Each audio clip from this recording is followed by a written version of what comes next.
Hi everyone, welcome back again on my YouTube channel. आपका स्वागत है हमारे यूट्यूब चैनल पर, जिसमें हम बुक से रिलेटेड कंटेंट जो है वो डालते हैं। आज हम जिस बुक का रिव्यू करने वाले हैं या जिस बुक के ऊपर हम बात करने वाले हैं उसका नाम है The White Tiger. The White Tiger एक बहुत ही अच्छी कहानी है जिसको लिखा है Indo Australian writer Arvind Adiga ने। ये बुक 2008 में पब्लिश हुई थी और 2008 में ही अरविंद अडिगा को मैन बुकर प्राइज़ भी मिल चुका है। इस नावल में टोटल 8 चैप्टर हैं। कहानी बहुत अच्छी है। ये स्टोरी है बलराम हलवाई की, जो अपनी स्किल के माध्यम से इंडियन सामाजिक बाधाओं को लांघता हुआ एक सक्सेसफुल बिजनेसमैन बना। वो कैसे बना, उसने क्या क्या किया, कौन सी बाधाएं आई और कौन सी अच्छी बातों का सहारा लिया और कौन से उसने बुरे काम किए, ये सारी बातें वो एक चाइनीज़ को एक लेटर में लिखकर बता रहा होता है। वो लिखता है कि वो बचपन से ही मुश्किलों का सामना करता हुआ आ रहा है। वो उस लेटर को कंटिन्यू करते हुए लिखता है कि वो जब छोटा था, स्कूल में था, तो वो बाकी बच्चों से अलग था। स्कूल स्टाफ ने ये नोटिस किया था कि ये समझदार, ईमानदार बच्चा है और बाकियों से अलग है, अपनी लाइफ में ज़रूर कुछ करेगा। इसीलिए उसको वाइट टाइगर का नाम दिया गया था। एक रेयर बच्चा जो दूसरों से डिफरेंट हो। जैसे कि हम जानते हैं, जब हम टाइगर्स की बात करते हैं तो हमारे जहन में जो इमेज आती है वो एक सिंपल और एक ब्राउन ब्लैक टाइगर्स की आती है। वाइट टाइगर बहुत ही रेयर होते हैं, तो इसी के चलते उसको वाइट टाइगर का नाम दिया गया था। इस कहानी में आगे बताया गया है कि बलराम जो है वो अपनी स्टडी कंटिन्यू नहीं कर पाता है और उसको अपनी स्टडी छोड़कर एक चाय की दुकान में काम करना पड़ता है, जिसमें उसका काम में बिल्कुल मन नहीं लगता है। वो वहाँ आने वाले, चाय की शॉप पे आने वाले कस्टमर्स की बातें सुनता रहता है। शॉप में डिफरेंट डिफरेंट तरह के कस्टमर्स आते हैं, तो इस तरह से वो कभी इस कस्टमर की बात सुनता है, कभी उस कस्टमर की बात सुनता है, पर काम में उसका बिल्कुल ध्यान नहीं था। तो इसी तरह बलराम एक दिन कस्टमर की बातें सुन रहा होता है, जिसमें वो ड्राइविंग प्रोफेशंस के बारे में बात करते हैं। एक कस्टमर पूछता है कि ड्राइविंग में कितना पैसा है। दूसरा रिप्लाई करता है कि अच्छा पैसा है, बहुत पैसा है, आराम की ज़िंदगी जो है वो गुजारी जा सकती है। इस प्रकार बलराम डिसाइड कर लेता है कि अब उसको ड्राइविंग सीखनी है और घर जाकर अपनी ग्रैंड माँ को वो बताता है कि उसे चाय की शॉप पे काम नहीं करना है, अब उसको ड्राइवर बनना है, उसके लिए उसको ड्राइविंग सीखनी है। तो उसका दाखला ड्राइविंग स्कूल में करवा दिया जाए। ग्रैंड माँ एक शर्त पे राज़ी हो जाती है कि जब वो ड्राइवर बन जाएगा और जब उसकी जॉब लग जाएगी तो उसको अपनी सारी सैलरी जो है वो अपने घर वालों को देनी पड़ेगी। बलराम इस पर राज़ी हो जाता है और इस तरह से बलराम का दाखिला जो है वो ट्रेनिंग स्कूल में हो जाता है, ड्राइविंग ट्रेनिंग स्कूल में हो जाता है। जब कुछ महीनों के बाद बलराम की ड्राइविंग की ट्रेनिंग जो है वो फिनिश हो जाती है, वो अपने लिए जॉब सर्च करना स्टार्ट करता है। बलराम अमीर लोगों के दरवाजे पर जाता है और उनसे काम मांगता रहता है। इसी तरह से वो एक दिन लक्ष्मीगढ़ के बहुत ही अमीर लैंडलॉर्ड के घर जॉब मांगने के लिए जा पहुंचा। हुआ यूँ कि लकीली उस लैंडलॉर्ड का बेटा और बहू अमेरिका से वापस आए थे और वो लैंडलॉर्ड जो है वो अपने बेटे की गाड़ी को ड्राइव करने के लिए बलराम को रख लेते हैं, उसे नौकरी मिल जाती है। उस फैमिली ने बलराम को रखा तो एक ड्राइवर के रूप में होता है, पर उसे ड्राइवर जैसी ट्रीटमेंट या बिहेवियर उसके साथ नहीं किया जाता है। उनके पास एक और भी ड्राइवर होता है जिसको वो ड्राइवर की तरह ट्रीट करते हैं, पर बलराम को वो एक नौकर की तरह ट्रीट करते हैं। उससे वो सारे घर के काम जो हैं वो लेते रहते हैं। इस तरह से बलराम वहाँ काम करता रहा और वो जान गया कि इस फैमिली का फैमिली बिजनेस क्या है, इन लोगों के पास इतना पैसा आता कहाँ से है। बलराम को ये सारी बातें समझ में आ रही थी कि पैसा कहाँ से आता है, किस तरह से कमा रहे हैं और किस तरह से ये इतने लैंडलॉर्ड पर्सन्स हैं। तो बलराम को ये समझ में आता है कि ये लोग जो हैं वो कोयले की इलीगल तरीके से सप्लाई करते हैं, जिसके लिए ये मिनिस्टर्स को घूस खिलाते हैं और अपना काम जो है वो निकाल रहे होते हैं। टोटली उनका जो करप्शन से सना हुआ बिजनेस था वो बलराम जान चुका था।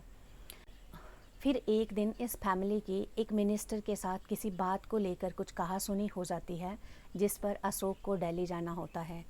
लैंडलॉर्ड जो है वो अपने बेटे और बहू को दिल्ली भेज देता है और बलराम को अशोक का ड्राइवर बनाकर उनके साथ जाने को कहता है।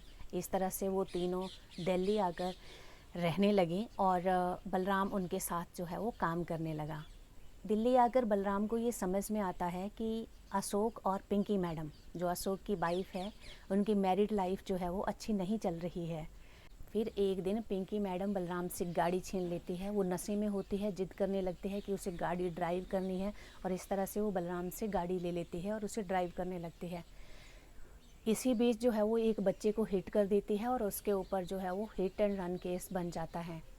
बाद में फैमिली जो है वो बलराम के ऊपर दबाव डालने लगती है कि वो केस को अपने ऊपर ले ले और ये एक्सेप्ट कर ले कि गाड़ी बलराम चला रहा था, वो खुद गाड़ी चला रहा था।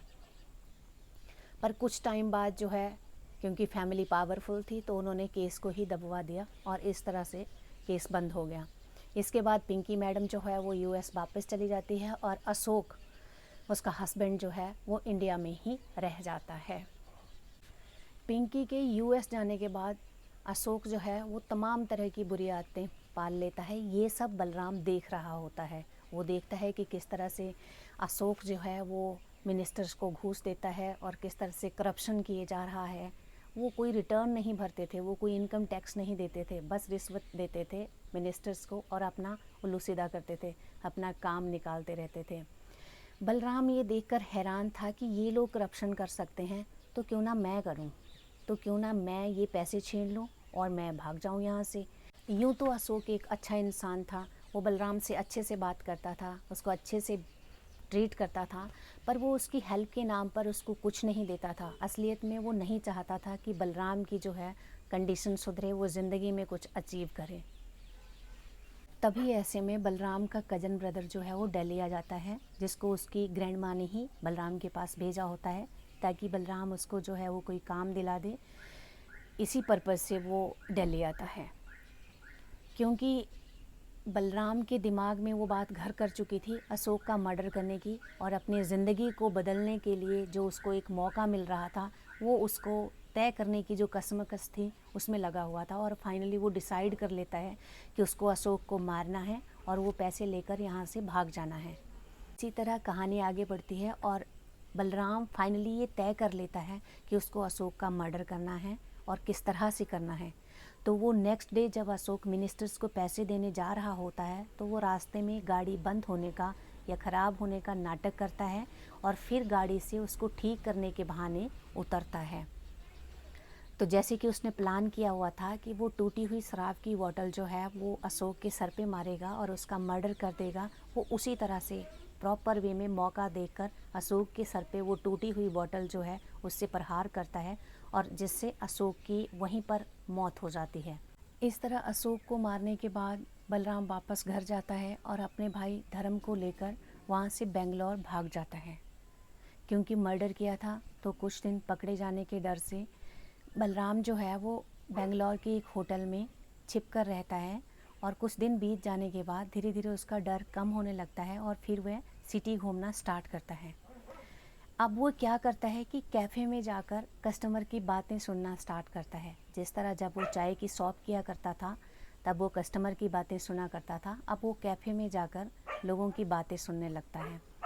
इस प्रकार वो जान जाता है कि ये शहर कैसा है, ये दिन रात काम करता है, उसको ये सिटी जो है वो समझ आने लगती है और वो डिसाइड कर लेता है कि उसका नेक्स्ट स्टेप अब क्या होगा।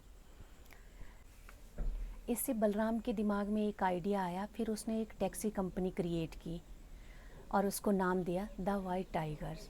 ये कंपनी रात को टैक्सी प्रोवाइड करवाती थी और सेफली पैसेंजर्स को उनके घर तक पहुंचा के आती थी। ये बिज़नेस धीरे धीरे बढ़ता गया और बाद में हाथी बन गया। हाथी बन गया मीन्स बहुत बड़ा हो गया और अब जो है वो बलराम एक बहुत ही सक्सेसफुल पर्सन है।